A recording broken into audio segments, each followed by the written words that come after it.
Hi viewers, welcome to our channel. ప్రస్తుతం మనతో పాటు సీనియర్ జర్నలిస్ట్ దామ బాలా సార్ ఉన్నారు. వారితో మాట్లాడదాం.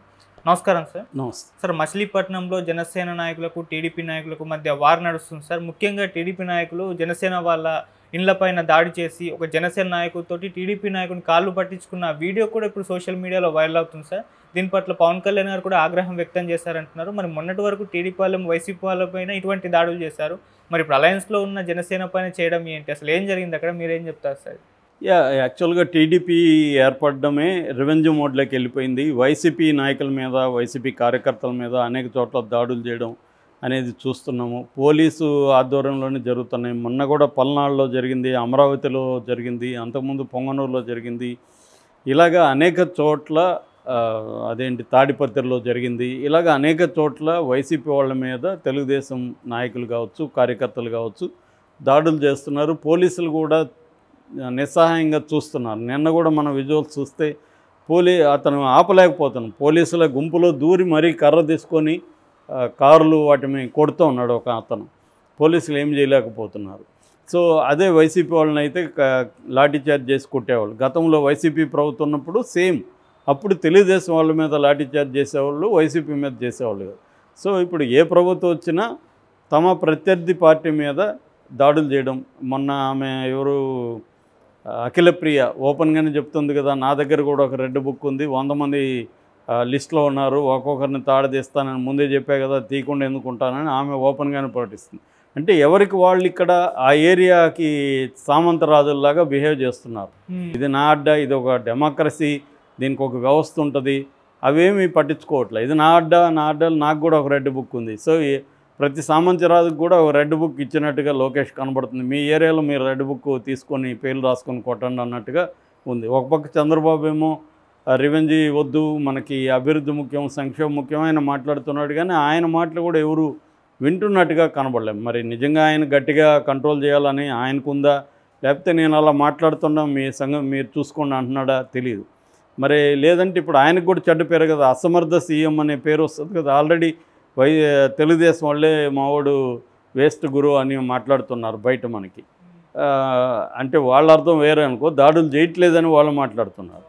సో ఏదేమైనా ఆయన కంట్రోలు బ్యూరోక్రసీ మీద, పార్టీ మీద చంద్రబాబు కంట్రోల్ అనేది ఉన్నట్టుగా అయితే కనిపించట్లేదు ఇప్పటివరకు ఈ 100 రోజుల్లో. సో ఈ కాంటెక్స్ట్లో మొన్నటి వరకు వైసీపీ మీద తెలుగుదేశం వాళ్ళు దాడులు చేస్తే, ఇప్పుడు తమ కూటమిలో భాగస్వామైన జనసేన నాయకుల మీద కూడా దాడులు మొదలుపెట్టారు. ఆల్రెడీ మనం పిఠాపురంలో కూడా చూసాము. వర్మ తెలుగుదేశం నాయకుడు, ఆయన జనసేనని కేర్ చేయకుండా ఆ మధ్య కూడా ఉమ్మడి ప్రోగ్రాముల్లో కూడా జనసేనని పక్కన పెట్టి తెలుగుదేశం పార్టీ కార్యక్రమంలాగా ఆయన చేసుకుంటూ వెళ్ళిపోతున్నాడు అక్కడ. సో పవన్ కళ్యాణ్ కూడా ఏమీ చేయలేని నిస్సహాయ పరిస్థితుల్లో చంద్రబాబును పొగడ్డం తప్ప పవన్ కళ్యాణ్ ఈ 100 రోజుల్లో వేరే పని ఏమైనా చేశాడంటే ఎవరు చెప్పే పరిస్థితి లేదు. ఆ ఏనుగులదేదో ఒకసారి వెళ్ళొచ్చాడు, కొన్ని కొంకి ఏనుగుల్ని తీసుకొచ్చినాడు. అది తప్ప పవన్ కళ్యాణ్ ఈ 100 రోజుల్లో ఏం చేశాడు? 100 రోజుల్లో జరిగిన అన్యాయాల మీద కనీసం స్పందించాడా అంటే జీరో అనే చెప్పాలి. ఇప్పుడు కూడా వరదల్లో బిగినింగ్లో కనబడలేదు, విమర్శలు వచ్చినాక మళ్ళీ బయటకు వచ్చాడు, ఏదో ఎక్స్ప్లెనేషన్ ఇచ్చాడు. కానీ అదెవరు కన్విన్స్ కాలేదు. ఎందుకంటే గతంలో అనేక సార్లు ఇలాంటివి జరిగినప్పుడు అక్కడికి వెళ్ళాడు కదా, జగన్ ఉన్నప్పుడు. చంద్రబాబు ఉన్నప్పుడు వెళ్లకుండా డిస్టర్బ్ అవుతుంది నా వల్ల అని మాట్లాడుతున్నాడు. మరి అప్పుడు డిస్టర్బ్ కాదా? అప్పుడు వెళ్ళినప్పుడు అప్పుడు కూడా ప్రజలకి నష్టమే కదా ఈయన వెళ్ళడం వల్ల, అక్కడంతా గందరగోళం జరగడం ఇవన్నీ జరిగాయి కదా. కానీ ఇప్పుడేమో ఈ మాట్లాడుతున్నాడు. సో ఈ కాంటెక్స్లో ఇప్పుడు జనసేన మీదకే వాళ్ళు స్టార్ట్ అయ్యారు. సో నిన్న ఏం జరిగిందంటే, మచిలీపట్నంలో ఈ వినాయక చవితి సందర్భంగా వినాయక చవితి శుభాకాంక్షలు అనే బ్యానర్ కట్టారు. మామూలుగా అయితే ఉమ్మడి బ్యానర్లు కట్టాలి, కానీ తెలుగుదేశం వాళ్ళే సపరేట్గా కడితే జనసేన వాళ్ళు అబ్జెక్ట్ చేశారు. మా పేర్లు ఎందుకు లేవు, మా ఫోటోలు ఎందుకు లేవు బ్యానర్లు, కలిసి కదా చేయాలి, మా వాళ్ళు కూడా పనిచేస్తున్నారు కదా అని అడిగారు. అడిగితే వాళ్ళు పట్టించుకోలేదు. దాంతో వీళ్ళు ఏం చేశారు, బ్యానర్లని కటౌట్లు అవన్నిటినీ ధ్వంసం చేశారు జనసేన వాళ్ళు. ముఖ్యంగా ఎర్రంశెట్టి నాని, సీఎన శ్రీనివాసరావు అనే ఇద్దరు నాయకుల ఆధ్వర్యంలో వీళ్ళు వెళ్ళి చేశారు. దాంతో తెలుగుదేశం వాళ్ళు ఏం చేశారు, శంకు శ్రీను నాయకత్వంలో ఈ ఎర్రంశెట్టి సాయి వాళ్ళ ఇంటిని ధ్వంసం చేశారు. అతని మీద దాడి చేసి అతను తీవ్రంగా గాయపరిచారు. గాయపరిచి అతని ఇల్లు ధ్వంసం చేసేసరికి గోలైంది. ఈ గోలను పరిష్కరించడానికి టీడీపీ నాయకులు ఎంటర్ అయ్యి వాళ్ళిద్దరి మధ్య రాజీ కుదిర్చారు. రాజీ కుదిరితే ఈ శంకుసీని ఏమన్నాడంటే, నా కాళ్ళు పట్టుకొని క్షమాపణలు అడిగితేనే నేను క్షమిస్తానన్నాడు. అప్పటికే వాళ్ళు ఇల్లు ధ్వంసం చేశారు, అతన్ని తీవ్రంగా గాయపరిచాడు.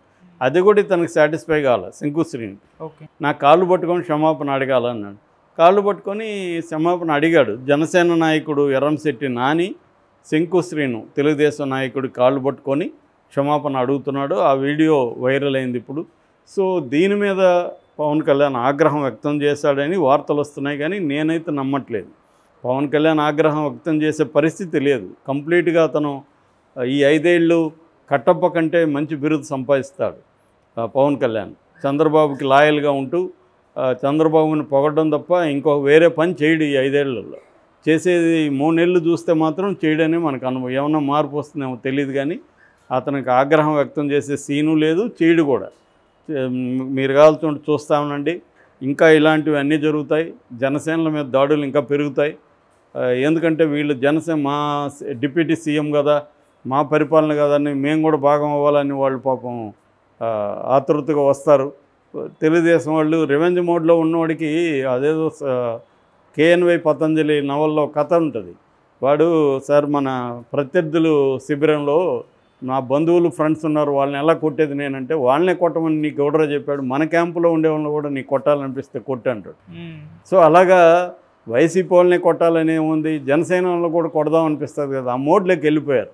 అదే నవల్లో ఇంకొకటి కూడా ఉంటుంది, నా చేతిలో కర్ర ఉన్నంత వరకు ప్రతి ఒక్కడు నా మాట వినాలని నాకెందుకు అనిపిస్తుందని ఒక క్యారెక్టర్ అంటాడు. అలాగే వీళ్ళ చేతిలో కర్రలు ఆయుధాలకి వచ్చేసాయి తెలుగుదేశం వాళ్ళ చేతిలో. వాళ్ళు వైసీపీ వాళ్ళనే కొట్టాలనేది ముందు రూల్ ఏముంది, జనసేన వాళ్ళని కొడతారు, రేపొద్దున బీజేపీ వాళ్ళని కూడా కొడతారు. కాబట్టి ఇక్కడ ఏంటంటే, ఇప్పుడు పవన్ కళ్యాణ్ కానీ మేల్కోకపోతే పవన్ కళ్యాణ్ మళ్ళీ జీరోగా మిగిలిపోతాడు. ఇప్పుడేదో జగన్కి వ్యతిరేకత వల్లనో ఇంకో దాని వల్లనో పవన్ కళ్యాణ్ వచ్చాడు, కానీ తను ఈ 5 ఏళ్లలో తను ఎస్టాబ్లిష్డ్ అవ్వాలి నాయకుడుగా. అదేమి ఇప్పటికైతే 100 రోజుల్లో ఏమీ జరగలేదు. అందుకని జన సైనికులు ఇప్పుడు ఈ స్థాయిలో ఇదే జగన్ వైసీపీ కాళ్ళు పట్టించుకొని ఉంటే ఎలా ఉండేది ఒకసారి ఊహించుకోండి. వైసీపీ నాయకుడు జనసేన నాయకుడి ఇంటిని కూలగొట్టి కాళ్ళు పట్టుకొని క్షమాపణ అడుగుంటే రాష్ట్రం అల్లకల్లోలం ఉండేది. పవన్ కళ్యాణ్ కూడా రంగంలోకి వచ్చిండేవాడు, ఇవన్నీ జరిగి ఉండేవి కదా, ఎవరైనా కామన్ సెన్స్ ఆలోచిస్తే. కానీ ఇప్పుడు చేసింది తెలుగుదేశం వాళ్ళు కాబట్టి సైలెంట్గా ఉన్నాడు పవన్ కళ్యాణ్ కూడా. ఇప్పటివరకు అయితే ఏం స్టేట్మెంట్ లేదు, ఊరికి ఆగ్రహం వీళ్ళు చెప్పుకోవడం తప్ప. ఆయన ఆగ్రహం ఎక్కడ వ్యక్తం చేశాడు, ఇంట్లో బాత్రూంలో ఎక్స్ప్రెస్ చేశాడా ఆగ్రహం అంటే పబ్లిక్గా చేయాలి, అదేమీ కనిపించలేదు. సో జన సైనికులు దెబ్బలు తినడం అనేది పెరగబోతుంది అనేది దీనికి ఒక ఎగ్జాంపుల్. ఎందుకంటే ఇది మైనర్ సంఘటన, వాళ్ళ పేరు లేదు కాబట్టి వాళ్ళు ఇది చేశారు. వాళ్ళు చేసింది కూడా తప్పే.